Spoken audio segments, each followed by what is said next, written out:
Assalamualaikum warahmatullahi wabarakatuh. Perkenalkan, nama saya Cina Palopa, NIM 43 2023 012 dari Prodi Teknologi Pangan. Sini saya akan menyampaikan pidato tentang dampak makanan haram terhadap kesehatan dan kesucian hati.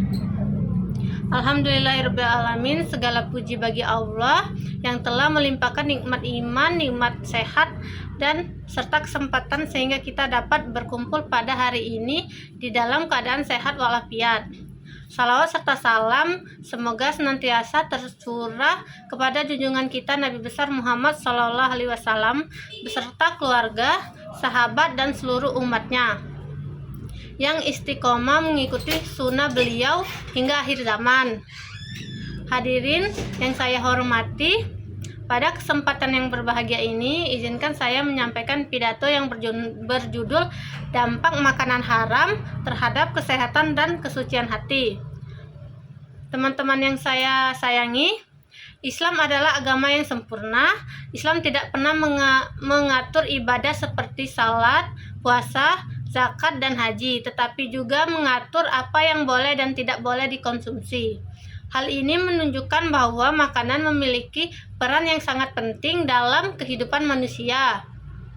Allah Subhanahu wa Ta'ala berfirman dalam surat Al-Baqarah ayat 168 yang berbunyi, "Wahai manusia, makanlah dari apa yang ada di bumi, yang halal dan yang baik, dan janganlah kamu mengikuti langkah-langkah setan." Ayat ini mengajarkan bahwa makanan yang kita konsumsi tidak cukup hanya enak atau bergizi, tetapi juga harus halal dan baik atau thayyiban. Halal berarti diperbolehkan menurut syariat Islam, sedangkan thayyiban berarti baik, berisi, aman, dan menyehatkan. Teman-teman sekalian, lalu apa yang dimaksud dengan makanan haram? Makanan haram adalah makanan yang dilarang oleh Allah Subhanahu wa Ta'ala, seperti daging babi, bangkai, darah, hewan yang disembelih bukan atas nama Allah, minuman keras, serta makanan yang diperbolehkan dari hasil yang tidak halal, seperti hasil mencuri, korupsi, penipuan, atau riba. Mungkin ada yang berpihak bahwa selama makanan tersebut terlihat bersih dan bergizi, makanan tidak bermasalah. Namun dalam Islam, kehalalan makanan bukan hanya dilihat dari kandungan gizinya, tetapi juga dari cara memperoleh, mengolah, dan mengonsumsinya. Hindari yang berbahagia. Teman-teman yang berbahagia, makanan haram memiliki dampak yang sangat besar, baik terhadap kesehatan tubuh maupun kesucian hati. Pertama, dampak terhadap kesehatan tubuh. Islam melarang sesuatu bukan tanpa alasan. Banyak makanan yang diharamkan ternyata juga membawa risiko kesehatan. Sebagai contoh, minuman keras dapat merusak hati, otak, sistem saraf, serta meningkatkan risiko kecelakaan dan berbagai penyakit kronis. Daging yang tidak disembelih dengan benar atau bahkan lebih mudah terkontaminasi bakteri dampak menyebabkan keracunan makanan. Selain itu, makanan yang berasal dari proses yang kotor dan tidak higienis juga dapat menyebabkan berbagai penyakit infeksi. Hal ini menunjukkan bahwa syariat Islam selera dengan ilmu kesehatan modern, yaitu menjaga keselamatan jiwa manusia. Teman-teman, dampak yang kedua bahkan lebih besar, yaitu terhadap kesucian hati dan kehidupan spiritual. Rasulullah SAW pernah menjelaskan bahwa seseorang yang makan dari sesuatu yang haram atau sulit diterima doa-doanya. Bayangkan seorang rajin sholat, berpuasa, bersedekah, tetapi makan yang masuk ke dalam tubuhnya berasal dari yang haram. Hal itu tersebut menjadi penghalang terkabulnya doa.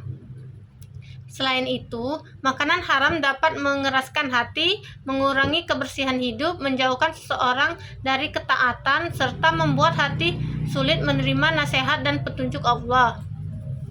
Hati yang bersih akan melahirkan akhlak yang baik. Sebaliknya, hati yang tercemar oleh sesuatu yang haram akan lebih mudah terdorong kepada maksiat, perbuatan yang tidak diridhoi Allah. Oleh karena itu, menjaga makanan halal sesungguhnya juga merupakan cara menjaga kebersihan jiwa.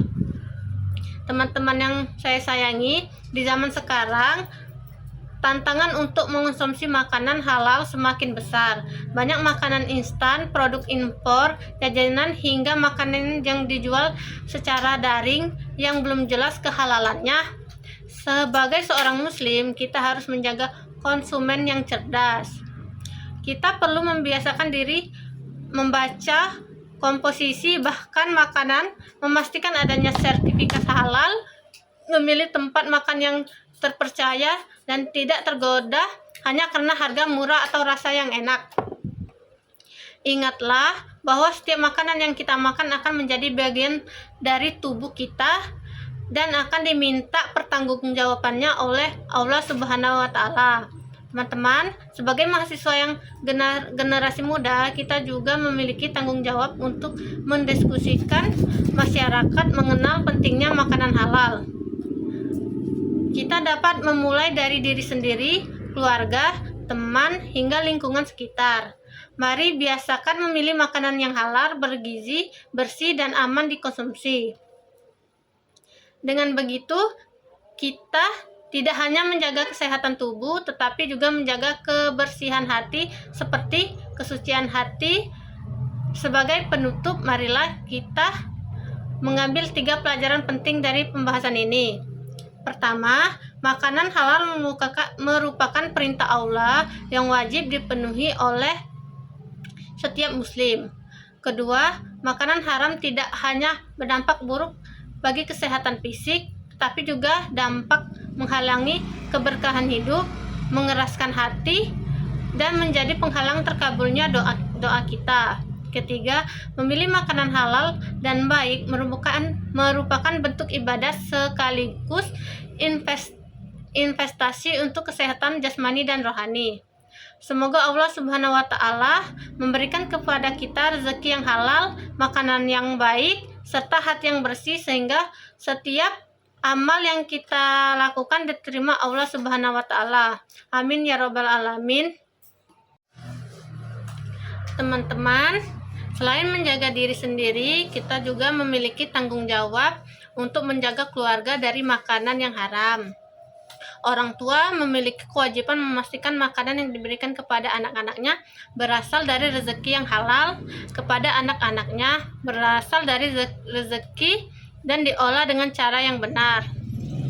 Sebab makanan yang dikonsumsi sejak kecil akan menjadi bagian dari pertumbuhan fisik dan pembentukan karakter mereka. Dalam kehidupan sehari-hari, seringkali kita tergoda membeli makanan hanya karena rasa yang enak, lebih dapat makanan yang banyak, tampilannya yang menarik, atau harga yang murah. Padahal sebagai seorang muslim, kita diajarkan untuk tidak hanya bertanya apakah makanan ini enak, tetapi juga bertanya apakah makanan ini halal, apa yang diperoleh dengan cara yang halal, apa makanan ini baik bagi kesehatan. Di era modern ini, seperti sekarang, perkembangan industri pangan sangat pesat. Banyak produk berasal dari luar negeri dengan bahan tambahan yang tidak kita ketahui. Belum tentu jelas kehalalannya. Oleh karena itu, kita harus lebih teliti membaca label kemasan, memperhatikan komposisi bahan, dan memilih produk yang telah memiliki sertifikat halal. Sikap hati-hati ini bukan berarti mempersulit hidup orang lain, melainkan bentuk ketaatan kita kepada Allah Subhanahu wa Ta'ala. Teman-teman sekalian, sebagai mahasiswa dan generasi muda, kita juga dapat menjadi teladan dalam menerapkan gaya hidup halal. Misalnya dengan mengajak teman untuk memilih makanan yang halal, sehat, tidak mengkonsumsi minuman yang diharamkan, serta tidak mendukung usaha yang menjual makanan atau minuman yang bertentangan dengan syariat Islam. Kita harus yakin bahwa setiap pemerintah pasti membawa kebaikan. Mungkin kita belum mengetahui seluruh hikmahnya, tetapi Allah Maha mengetahui. Tentu tidak akan melarang sesuatu kecuali di dalamnya terdapat mudarat bagi manusia. Sebaiknya setiap yang Allah halalkan mengandung manfaat apabila dikonsumsi secara benar dan tidak berlebihan. Marilah kita menjadikan makanan halal sebagian dari gaya hidup sehari-hari. Jangan sampai tubuh kita gunakan untuk beribadah justru dibangun dari sesuatu yang haram. Semoga setiap suapan yang masuk ke dalam tubuh kita menjadi sumber kekuatan untuk berbuat kebaikan, sehingga hidup kita dipenuhi keberkahan serta mendapat ridho Allah. Baiklah, sampai di sini pidato saya. Saya ucapkan terima kasih kepada teman-teman dan saya tutup. Billahi taufiq wal hidayah. Wassalamualaikum warahmatullahi wabarakatuh.